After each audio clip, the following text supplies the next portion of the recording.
อยเบิ่งแย้งรักษาชาวประชานาทีเป็นเวลา70 ปีที่ปกครองไผ่ฟ้าประชาราได้อยู่เย็นโอ้นอนล่ะคือดังฟ้าฟาดเปียงหลงพามากลางใจชุดแม่น้ำทุกสายต้องหยุดไปบ่ไหลเคลื่อน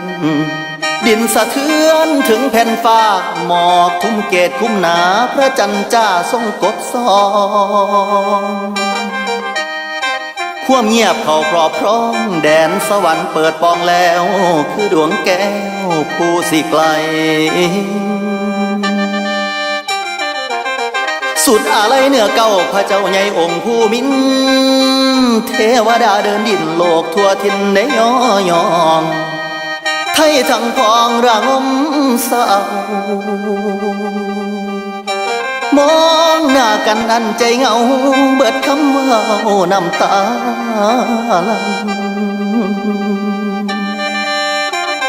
ประกาศจากสำนักพระราชวังองค์ภูมิพลสวรรคตแล้วมันคือแก้วปาดขวัญใจเสียงห้องตื้มเสียงไห้ของคนไทยใจหักพอจากนี้ไปละน้อบ่มีผู้มาก่อเกื้อคงเหลือไว้แต่สิ่งดีพี่น้องไทยเฮาปานเอาไฟมาใหม่จีบีลงใส่กลางใจคนไทยโอ้ยปานเอาไฟมาใหม่จีบีลงใส่ดอกในสวงปวงประชาหงอยเหงาซึมเศร้าทุกคนห้องได้ยินแต่เสียงห้องเพลงสรรเสริญลาพอโอ้ยคืนเมื่อฝ่าเถิดหนอพอเมื่อยมากแล้วกลับคืนทอนอีพอความหวังใหญ่พังแล้วเสียงห้องผ่านกังวานหูบ้างนั่งดูรูปไปน้ำตาไหลน้องแก้มแงนเบิ่งรูปพ่อหลวงเจ้าคือสิจะบอกเขาอย่าซึมเศร้าให้ก้าวผ่านสุดเขาลงก้มกราบกรานย้อมขึ้นใส่เกลาลูกทุนเบาเลือดเผาไทยถ้าสถิตในทิพย์วิมานเหนือราชอาทุลีพระบาทน้อมใจอาลัยหาไม่เสียชาติกำเนิดได้เกิดมาใต้แผ่นฟ้าองค์ราชาเนื้อราชัน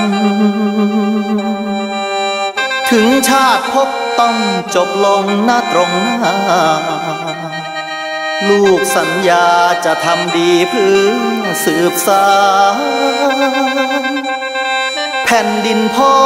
จะอยู่ยงคงชั่วกาล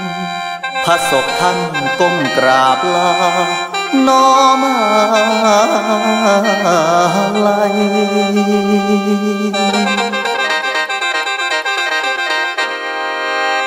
ไปบอกกับหลับบ่ฟื้นบ่มีตื่นคืนมาที่13 ตุลาปี2559การจากไปของเจ้าองค์รอเก้าผู้ยิ่งใหญ่ข้าพระบาทเกิดในรัชสมัยขอสานต่อพ่อตรัสไว้ความดีนั้นมันใส่ใจไฟของธรรมโอ้นอ